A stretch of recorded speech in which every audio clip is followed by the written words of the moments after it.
Goeiedag. Dis vandag donderdag 24 Julie. Baie welkom ook by hierdie klankoordenking.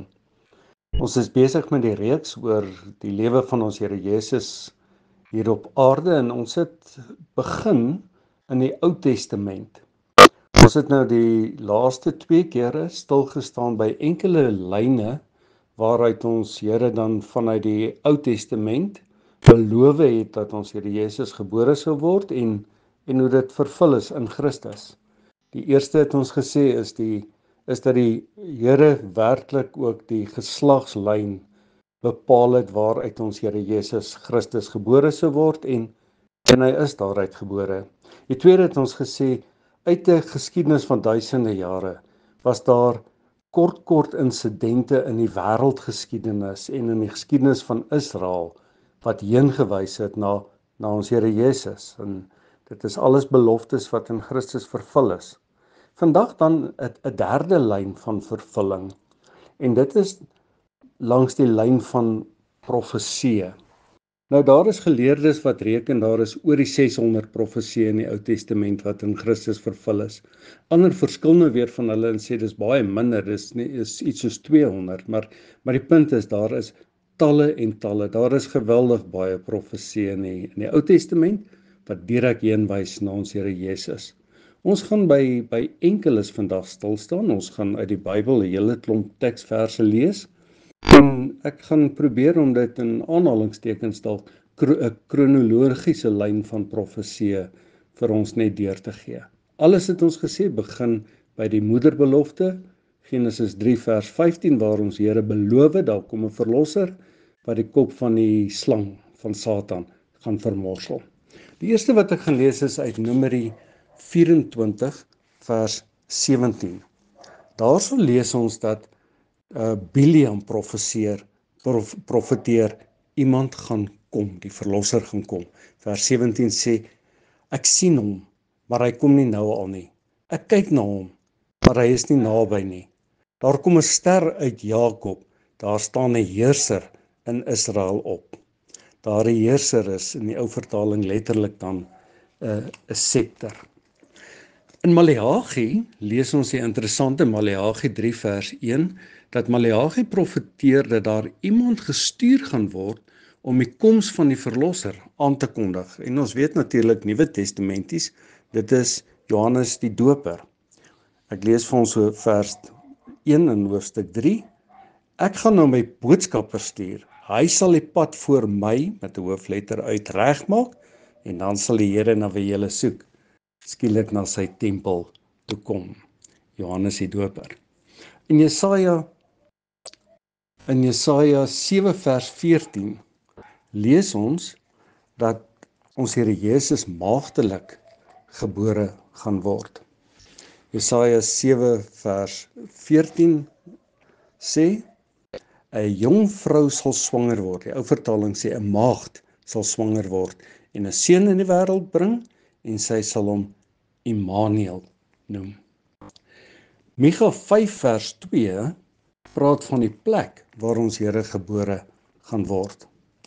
Ons lees daar, maar jy Bethlehem Efrata, jy is baie klein onder die families in Juda, maar uit jou sal daar iemand kom wat aan my behoort en hy sal in Israel regeer.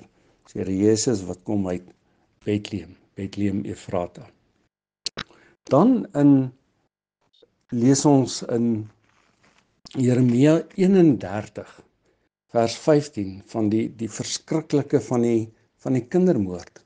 Daar staan, so sê die Here, 'n gekerm word op Rama gehoor, 'n gehuil vol hartseer. Rachel treur oor haar kinders, sy wil haar nie laat troos nie, want haar kinders is weg.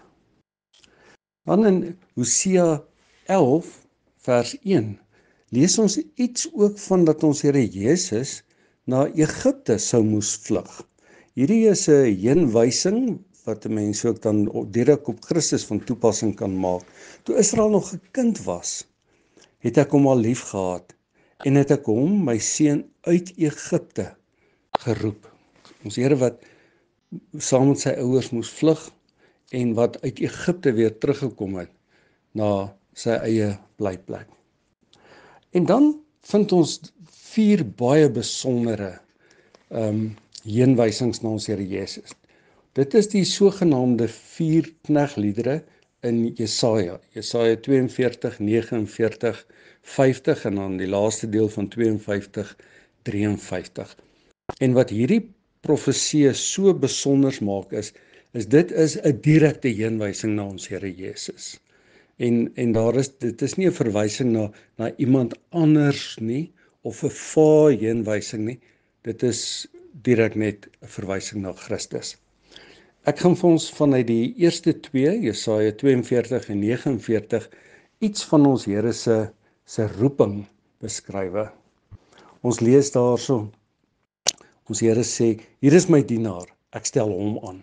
Ek het hom uitverkies. Hy geniet my guns. Ek sal my gees met hoofletter op hom laat kom. Hy sal my wil aan die nasies bekend maak. En dan in Jesaja 49, vers 5 lees ons, die Here het my 'n belangrike opdrag gegee en my God het my die krag gegee om dit te doen. Ons Here Jesus se roeping, sy doop, hoe hy met die Gees vervul is, hoe hy uitgestuur is daar in die woestyn. In Jesaja 50 en 53 wil ek vir ons iets uitlig van die lyding wat ons Here Jesus moet deurgaan. Jesaja 50 vers 6 lees ons, ek het my rug gehou vir die wat my slaan, toe ons Here Jesus gegeesel is, my wang vir die wat my baard uittrek, ek het my gesig nie weggedraai, toe ek bespot en bespoeg is nie. En ons weet, in die kruisgebeure is dit alles dinge wat met ons Here gebeur het. Dan Jesaja 52 vanaf vers 13 tot 53 vers 10. Dit is die laaste kneglied en hier is so baie dinge wat vir ons hierin vertel word. Ons lees daarso in vers 5 ook oor sy lyding. Oor ons oortredings is hy deurboor, oor ons sondes is hy verbrysel.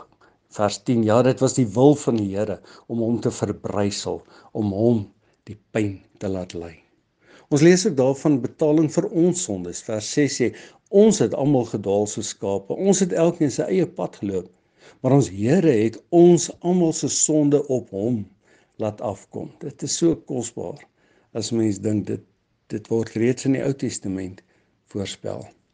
En dan in vers 9 word daar ook iets van sy begrafnis genoem. Hy wat soos 'n gewone mens in 'n graf neergelê gaan word, hy het 'n graf gekry, lees ons daar, by goddeloses.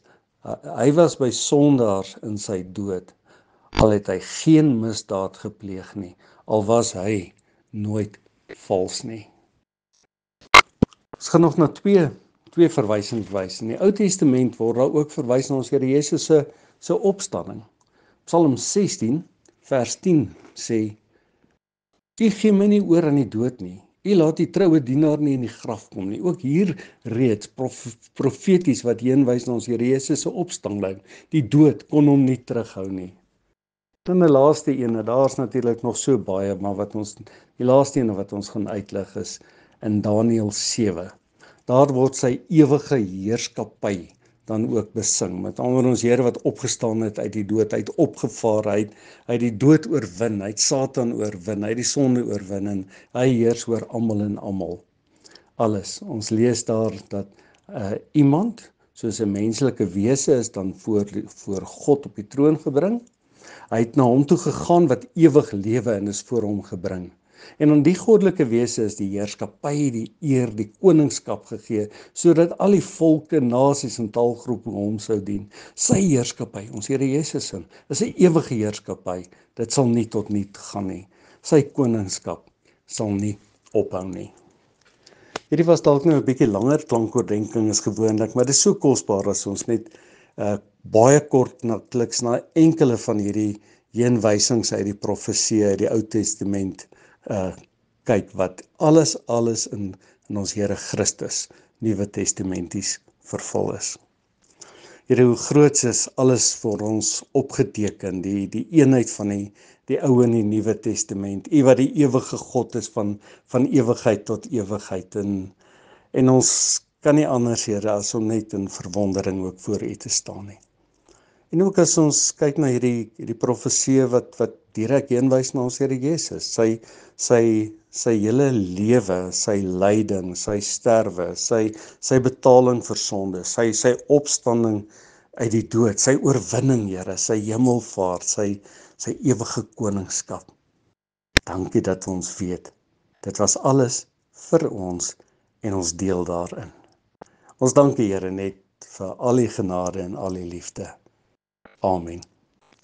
Seën vir jou.